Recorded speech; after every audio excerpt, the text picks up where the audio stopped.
Hello and welcome back to Toy Thursday with Johnny Tiger. The date is August 2020. Oh yeah, it's another 2020. Every time we come around to that, it's kind of cool. What can I say? I'm a little bit of geek at heart. I collect action figures, and I find strange things amusing. I don't mind. I already do a lot of things that make me cool. Performing music on stage, uh, training in martial art, etc., etc. So having a little bit of geekiness uh, and childish wonderment in my heart keep me grounded.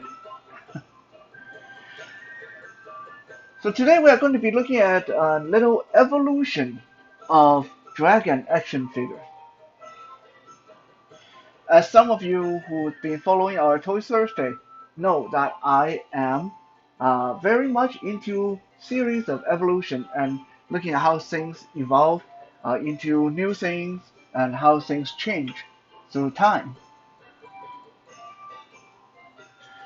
Now, from what we saw before, we've seen things go from not so good to pretty good to extremely good. But today, we are going to finally see a case where the term good old time or good old days actually applies. And we are going to see how sometimes it is possible to make a very good looking action figure and still turn out to be a failed action figure.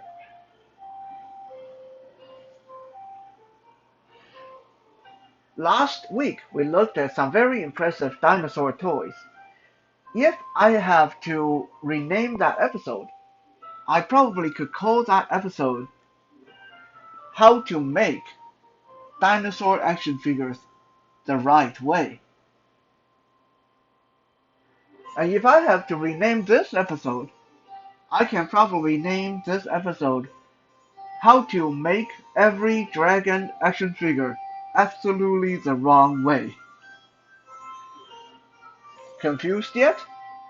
Well, hopefully, as we progress, it will become more clear what I'm talking about.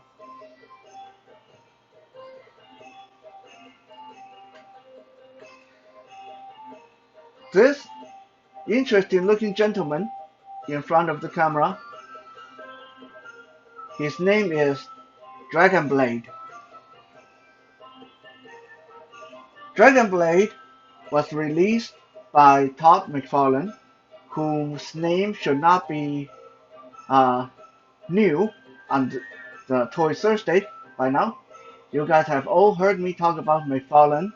He was the king of action figures in the mid-90s to early 2000s. Dragonblade was one of his creations, I believe in 1995, in the Total Chaos series. Dragonblade is just under 6 inches tall. He's a very generic looking knight in armor. And he is a good example of how, when it comes to warriors, medieval warriors in armor, McFarlane just couldn't go wrong.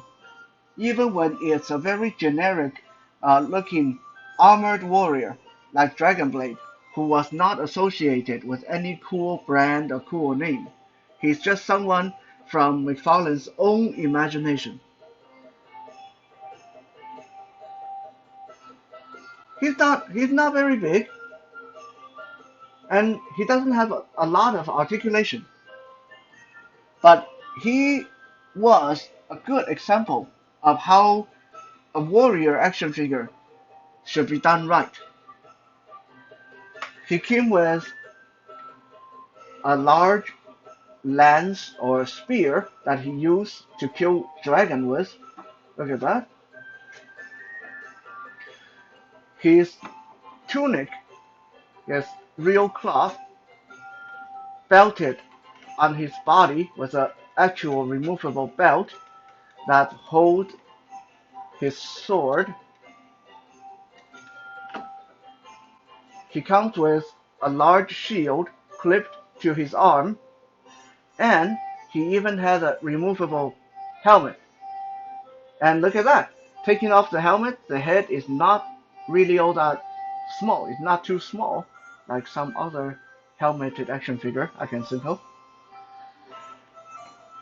This was a warrior toy that was well armed and could move enough to get the job done. He was articulated at the head and shoulders and hips and knees.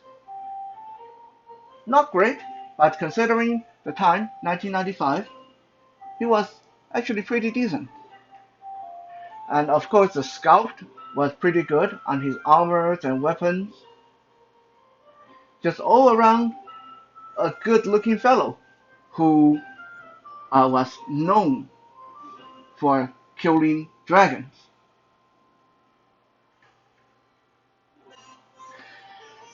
Before we unveil our first dragon, we have to take into consideration why would killing dragons bring so much fame to warriors like Dragonblade? Well, it should be obvious. Dragons are big, really, really big, really, really scary, really, really hard to kill. Dragons were like dinosaurs on steroids, maybe crossed with a little bit of Godzilla, and they could fly, and they could do magic, and they were intelligent, sometimes more wise and more intelligent than their human warrior counterpart. So, yeah, dragons were very, very big, very, very scary. And this, in that, lies problem with almost every single dragon action figure ever made. Now, unlike previous videos where I show you the evolution in a forward moving trend, today we are going to be moving backward.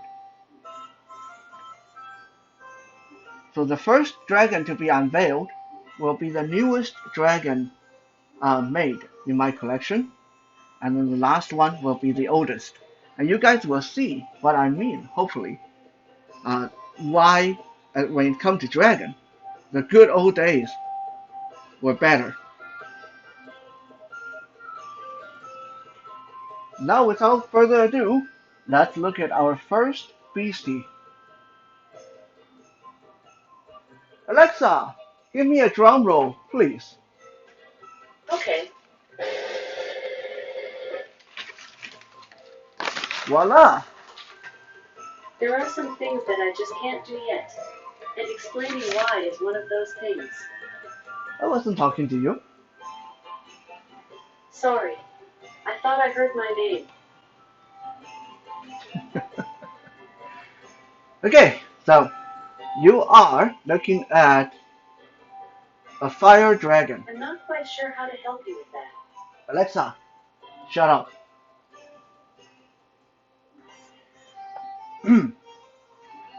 Let's try this again. You are looking at a fire dragon made by McFarlane, and I believe this was in 2004 in the Dragons series. Yes, McFarlane actually went off his rockers and decided it would be a good idea to make not just one dragon, not just two dragons, but a whole slew of dragons. We're not talking about just one series. I think he made like 6 series of dragons with 5 dragons in every series.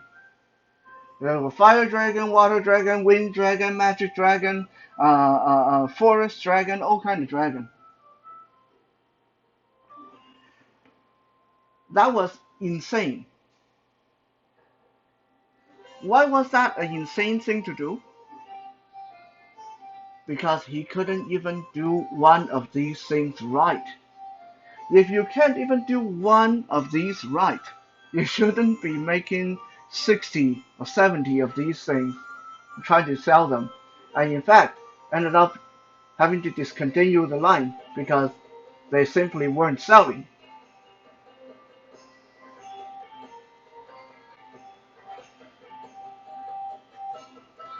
Now, just on the outset, I will admit this is one gorgeous looking action figure. The Fire Dragon is mostly white and with red translucent wings, and he is scaly but also covered in kind of a feathery texture. He is a gorgeous looking action figure.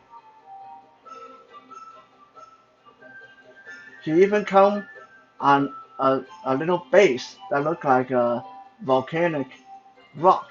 Let me show you guys the base itself.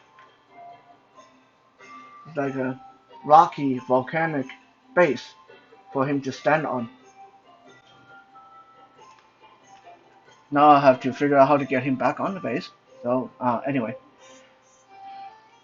so on the surface, the Fire Dragon looks gorgeous, and he looks like a good dragon action figure. But unfortunately, there's something wrong with this dragon. Other than, well, he is basically just a statue. He has hardly any articulation. You can't really do much with him. His head is almost forever looking over one shoulder like that. And his body is forever in that pose. But no, that alone wouldn't have made him a bad action figure. There are a lot of action figures I really like. A lot of action figures that uh, can hardly move, but I still say they're really good. What made this Fire Dragon and his 60 or 70 relatives just as bad as him was the fact that McFarlane simply didn't understand why people would want dragon action figures. Unless you're some kind of dragon fanatic and dragon geek, I believe most people want dragons on their shelf to give their warriors something to fight. People don't generally want to collect 60 or 70 dragons on their shelf just for the sake of they just love dragons so much. So, to be a good dragon action figure, said dragon have to look okay, displayed next to an equally impressive warrior. Here is Dragonblade back on the screen, and immediately you will see what the problem is.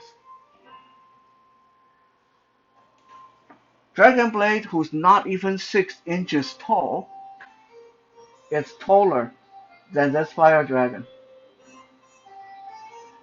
And when you display them side by side,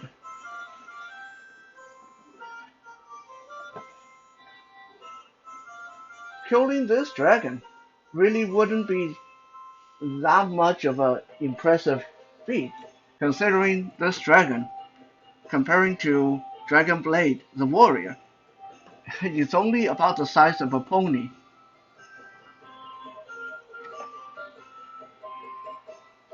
Yeah, hard to be a legendary warrior when you're known for killing baby-sized dragons.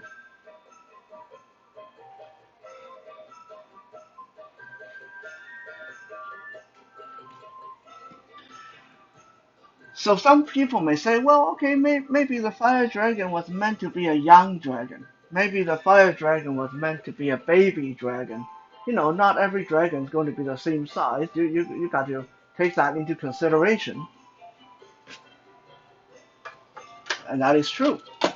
It is perfectly possible that for some reason McFarlane decided to make a young dragon who was undersized and uh, just for the heck of it. Although we still have to deal with the fact that he made about 60 or 70 of those dragons, all about that size, which means you end up with 60 or 70 dragons that wouldn't display properly with any warrior. Even small 3-inch warriors like G.I. Joe would look way too big next to these tiny, teeny dragons. Moving back, in the toy fair of year 2000, so 3 years prior to the Fire Dragon, Todd McFarlane unveiled a beautiful, gorgeous dragon action figures at the toy fair from the Ultima Online video game series. The dragon's name was the Ancient Worm.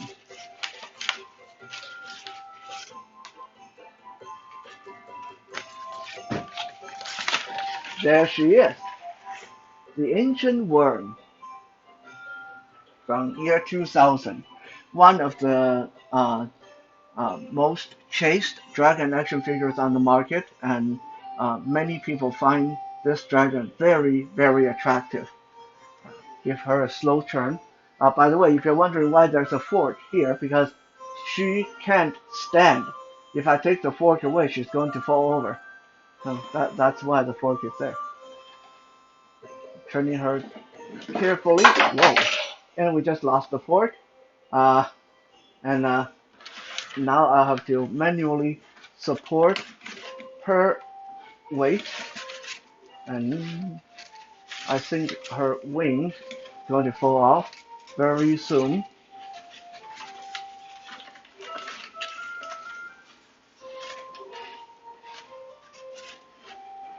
There we go.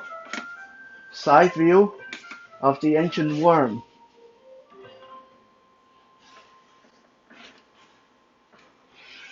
Right away you will see, only 3 years prior to the Fire Dragon, the Ancient Worm was already a lot bigger. Those wings are gorgeous. Each wing is about 7 inches long, and the entire dragon is about 10 inches long. And yes, she is also standing on a rocky base, but even with the base, she's extremely unstable. If I let go, she'll slowly topple over, yeah, like that.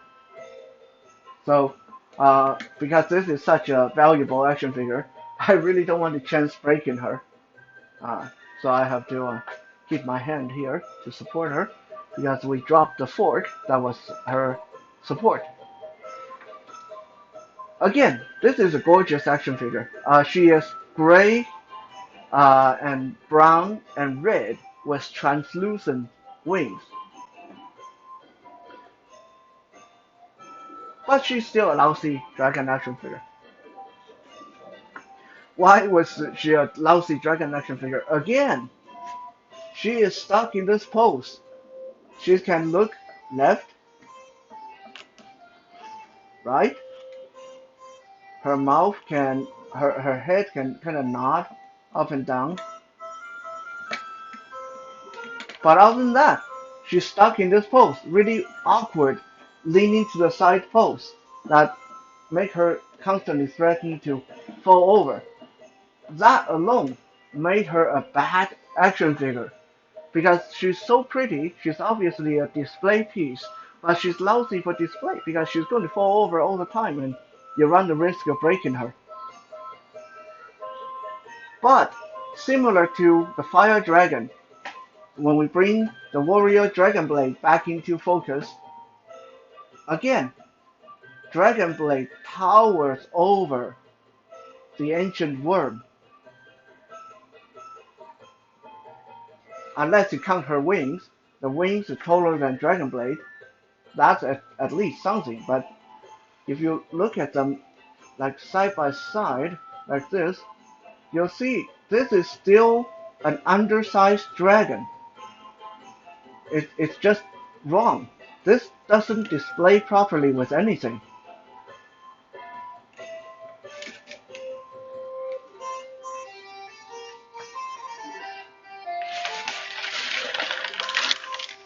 Going back in time again, we go back another 3 years to 1997. At the height of Todd McFarlane's uh, power and action figure making, where no one was able to compete with him. He was the undisputed king of action figures. In 1997, he came out with Spawn the Dark Age, or Spawn Series 11. In Series 11 was a very impressive action figure of a dragon called the Horde.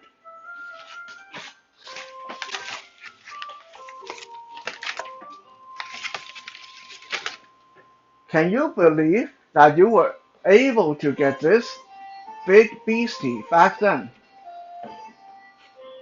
for $9? Yeah, that's how much I paid for him. $9 back brand new. The Horde outshined his more modern competitors in several ways. Although one problem I have with the Horde is he kinda looks like a big chicken. But if I get him to stand up, which I usually don't because he is kind of loose jointed and he doesn't stand very good. But if I get him to stand up, like this, now that is closer to how big a dragon should at least be. Side profile,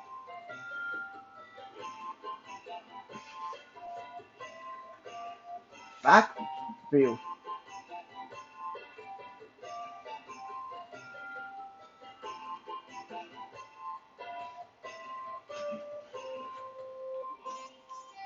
Like I said, his joints are very loose. That's why I usually display him crouched down without coming to his full height.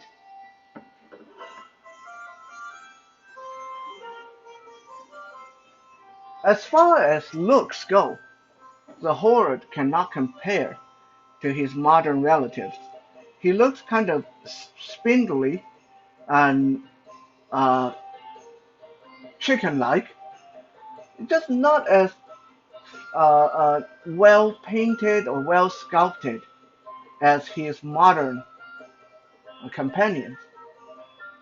But as far as the dragon action figure goes, the Horde, who was McFarlane's first dragon action figure, outdid, outshone every single other dragon action figure that he made ever since. Because he got the size more accurate. Here is Dragonblade in front of the Horde, and immediately you'll see that I'll make the Horde stand up again, but hold on, he just lost one wing. Got to plug the wing back on. Old action figure, things keep falling off. That's kind of normal, unfortunately. Now, if I get him to stand upright again, this is how tall he is. He towers over Dragonblade. This is a dragon that actually looks threatening.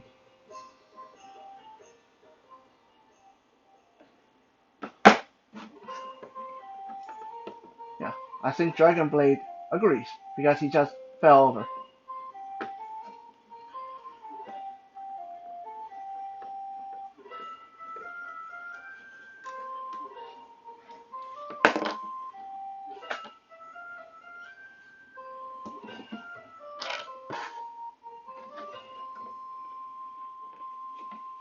Yeah, that's how it's supposed to be. A dragon should be big enough to be a dragon.